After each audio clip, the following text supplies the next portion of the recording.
जिल्हा परिषदेचे नवीन मुख्य कार्यकारी अधिकारी विशाल नरवाडे हे 1 फेब्रुवारी पासून जिल्ह्यात रुजू झाले असून त्यामुळे आता अनुशासनबद्धता आणि कर्तव्यनिष्ठतेचा परिचय दिसून येईल असे दिसून येत आहे।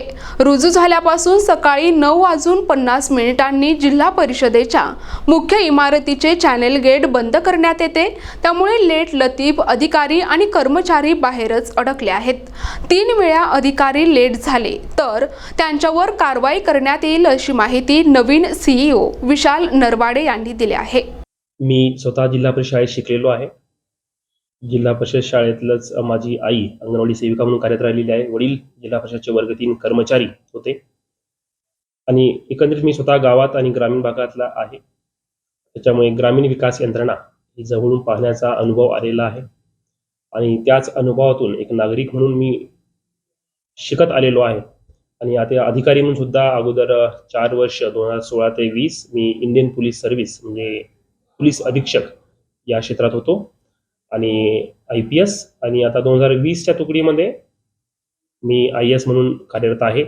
या अगोदर मी सहाय्यक जिल्हाधिकारी सांगली येथे काम बघण्याची मला संधी मिळाली। त्यानंतर भारत सरकारमध्ये सहाय्यक सचिव ग्रामीण विकास मंत्रालय इथे काम पडण्याची संधी मिळाली आणि त्यानंतर मी नाशिक जिल्हा इथे कळवण येथे महसूल खात्याचं सहाय्यक जिल्हाधिकारी तथा दंडाधिकारी आणि आदिवासी विकास विभागाचा अतिरिक्त कारभार प्रकल्प अधिकारी एकात्मिक आदिवासी विकास प्रकल्प कळवण या 7 तालुक्यांचा कारभार बघण्याची जबाबदारी माझ्याकडे होती आणि आता मी त्या अनुभवांच्या शिकण्यातून मी आता जिल्हा परिषद इथे रुजू झालेलो आहे आणि येणाऱ्या वेळेमध्ये सर्व जिल्हा ग्रामीण यंत्रणा यांच्या सहकार्याने सर्व additional CEO, deputy CEO, HODs आणि केवळ अधिकारीच नव्हे तर क्षेत्रीय कर्मचारी अधिकारी, ग्रामसेवकापासून विस्तार अधिकारी, BDO यांच्या टीम समवेत सामान्य नागरिकांच्या सूचना यांचं स्वागत करून त्यांनी जे वेगवेगळे चांगले इनपुट देतील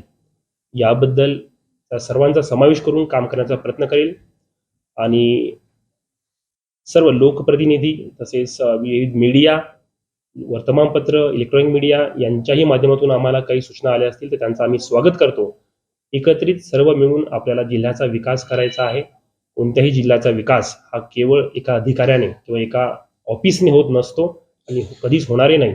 यामध्ये सर्वांचं सहकार्य, ॲक्टिव्ह पार्टिसिपेशन आवश्यक लागणार आहे।